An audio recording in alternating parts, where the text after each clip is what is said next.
और शुरुआत इस वक्त की बड़ी खबर से। यूपी की विधानसभा में विस्फोटक मिलने की खबर के बाद एनएसजी और एनआईए तहकीकात कर रही हैं और इसी तहकीकात में एजेंसियां जुटी थीं कि विधानसभा परिसर के पास एक बार फिर एक संदिग्ध पाउडर मिला है। इससे एक बार फिर पूरे इलाके में हड़कंप मच गया। बताया जा रहा है कि कल रात जब एनआईए और एटीएस की टीमें विधानसभा में जांच के लिए पहुंची तो उन्हें फिर वहां से एक संदिग्ध पाउडर मिला है।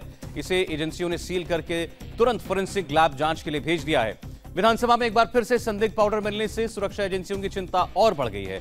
कल ही सदन के अंदर 150 ग्राम खतरनाक विस्फोटक पीईटीएन रखे जाने का खुलासा हुआ था।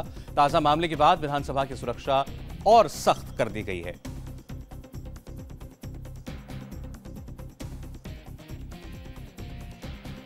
तो एक बार फिर से आपको बता दें, कल विधानसभा के अंदर विस्फोटक पीईटीएन मिलने की पुष्टि हुई और इसके बाद जांच के दौरान विधानसभा परिसर के पास एक बार फिर कुछ संदिग्ध पाउडर मिला है। अभी साफ नहीं कि ये क्या है, लेकिन ये उस पदार्थ जैसा ही दिखने वाला है जो कि विधानसभा के अंदर मिला था, इसलिए इसे लैब भेजा गया है जांच के लिए।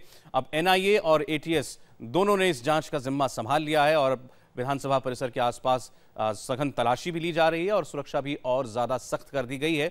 आप देख रहे हैं एनआईए की टीम जब अंदर विधानसभा में पहुंचकर जांच कर रही थी, मामले की तफ्तीश कर रही है और दूसरी तरफ एक बार फिर ऐसे ही सफेद रंग का एक पाउडर बरामद हुआ है विधानसभा के बाहर और इससे एक बार फिर सनसनी फैल गई सभी सुरक्षा एजेंसियों में। हालांकि अभी तक साफ नहीं कि क्या ये वही पीईटीएन है या कोई विस्फोटक है या ऐसे ही कोई सामान्य पदार्थ है, लेकिन चूंकि वैसा ही दिख रहा था इसलिए इसको जांच के लिए भेजा गया है। 150 ग्राम पीईटीएन विस्फोटक विधानसभा में सीट नंबर 80 के नीचे से बरामद हुआ था। विशाल प्रताप सिंह लखनऊ से हमारे साथ हैं, हमारे सहयोगी।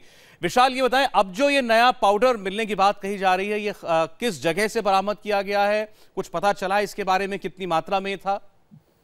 देखिए सौरभ, कल एटीएस और एनआईए, चूंकि एटीएस इस पूरे मामले की प्रारंभिक जांच कर रही है और एनआईए को इस मामले का इन्वेस्टिगेशन सौंपा गया है, तो एटीएस और एनआईए कल पूरी विधानसभा की चेकिंग और प्रेसिंग कर रहे हैं। न सिर्फ वेल की चेकिंग और प्रेसिंग हुई है बल्कि पूरे विधानसभा परिसर की चेकिंग प्रेसिंग हुई है। उसी प्रेसिंग के दौरान बताया जाता है कि जिस गेट के एंट्री के बाद आप अंदर पहुंचते हैं और जीने के करीब का हिस्सा होता है, हालांकि भी ये सोर्सेस के हवाले से खबर कंफर्म हो रही है कि जीने के पास ये हिस्सा मिला है। एक किनारे पड़ा हुआ था एक पाउडर और उसमें रहता है कि ऊपर एक सफेद कागज लिपटा हुआ था। तो अभी ये स्पष्ट नहीं हो पाया है हालांकि ये सफेद पाउडर जो है वो किस चीज से संबंधित है, क्या ये कोई वाकई में संदिग्ध है, ये पीईटीएन से संबंधित है या फिर ये कोई और चीज है। तो इसके लिए इसको सील करके कल रात में ही हजरतगंज पुलिस द्वारा जो फॉरेंसिक लैब है लखनऊ की, वहां भेज दिया गया है। जांच रिपोर्ट आ जाने के बाद ये कंफर्म हो पाएगा कि लेकिन ये पाउडर भी आप बता रहे हैं जो विधानसभा की बिल्डिंग है उसके अंदर ही था?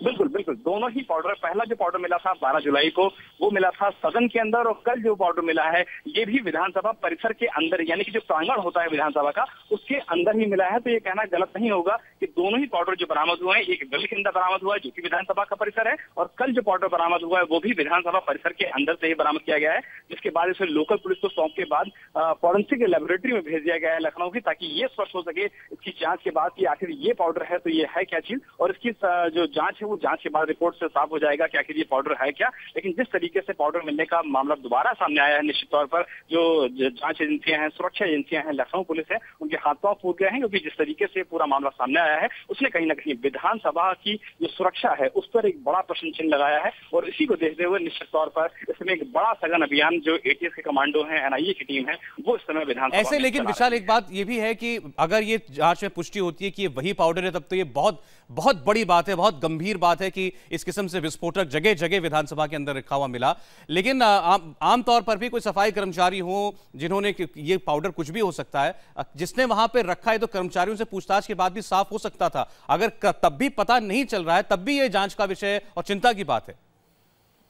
सौरभ, पूरे मामले में इन्वेस्टिगेशन में पुलिस के सामने जो सबसे बड़ी दिक्कत आ रही है वो ये आ रही है कि विधानसभा में जो सीसीटीवी कैमरे लगे हुए हैं उसमें सिर्फ और सिर्फ एक जहां डीवीआर है, यानी कि जब रिकॉर्डिंग होती है इन सीसीटीवी से तो सिर्फ और सिर्फ एक जहां रिकॉर्डिंग हो पाती है और सारे कैमरे की रिकॉर्डिंग प्रिजर्व करने का जो तरीका है वो फिलहाल लखनऊ की विधानसभा में, यानी कि उत्तर प्रदेश विधानसभा में मौजूद नहीं है। और यही वजह है कि जो पुराना ट्रैक रिकॉर्ड निकाला जा रहा है, पुराना डीवीआर से फुटेज खंगाला जा रहा है, उसमें कोई बहुत बड़ी सफलता नहीं मिल रही है। और सबसे बड़ी बात यह है कि सदन में, यानी कि 12 जुलाई को जो एक्सप्लोजिव मिला है उसके बारे में भी ये जानकारी दी गई है कि जो रिकॉर्डिंग है अंदर की सीसीटीवी से सदन के अंदर होती है वो सिर्फ उस वक्त होती होती है, जब सदन चलता रहता है, यानी कि सुबह 11 बजे का सदन शुरू होता है और शाम को 5 बजे खत्म हो जाता है, तो निश्चित तौर पर जो रिकॉर्डिंग वो 11 से 5 की मिल पाएगी। अगर 11 बजे से पहले की रिकॉर्डिंग देखना चाहें या 5 बजे के बाद की रिकॉर्डिंग देखने पाए तो वो रिकॉर्डिंग से मिल पाएगी। और यही वजह है कि पुलिस अभी भी इस पूरे मामले में जो इन्वेस्टिगेशन, तो क्या जो विधानसभा में एंट्री एग्जिट के लिए जो दरवाजे हैं, गेट बने हुए हैं, या अंदर भी परिसर में जहां भी हॉल्स वगैरह हैं, क्या वहां पर कोई भी इस किस्म के हाईटेक सीसीटीवी कैमरास नहीं है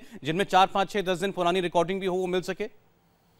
देखिए, सीसीटीवी तो जरूर लगे हुए हैं, लेकिन कई सीसीटीवी के बारे में जानकारी ये मिल रही है कि कुछ सीसीटीवी कैमरे ऐसे भी हैं जो कि खराब हैं और उनकी जो मरम्मत और दुरुस्त करने का काम है वो भी यहाँ पे चलाया जा रहा था। हालांकि ये स्पष्ट नहीं हो पाया है कि कुल सीसीटीवी कैमरे में से कितने सीसीटीवी कैमरे खराब हैं, लेकिन खराब हैं इसमें कोई दो राय नहीं है। इंडिया टीवी की जो इन्वेस्टिगेशन है उसमें बात सामने आई है कि विधानसभा के अंदर लगे हुए कुछ सीसीटीवी कैमरे खराब है और उनकी डीवीआर जो है निश्चित तौर पर आ ही नहीं सकती। जब सीसीटीवी कैमरा काम नहीं करेगा तो अंदर से फुटेज रिकवर नहीं किया जा सकता है। तो ऐसे में यही वो बात है जिसकी वजह से लखनऊ पुलिस के साथ जो जांच एजेंसीज हैं, जिसमें एटीएस और एनआईए भी शामिल है, उनको खासी दिक्कत आ रही है। और इस मैनुअल इन्वेस्टिगेशन के जरिए इस मामले में सीसीटीवी सबसे बड़ा जरिया हो सकता था ये पता लगाने का कि आखिर ये पाउडर जहां से भी बरामद हो रहे हैं इनको वहां किसने रखा।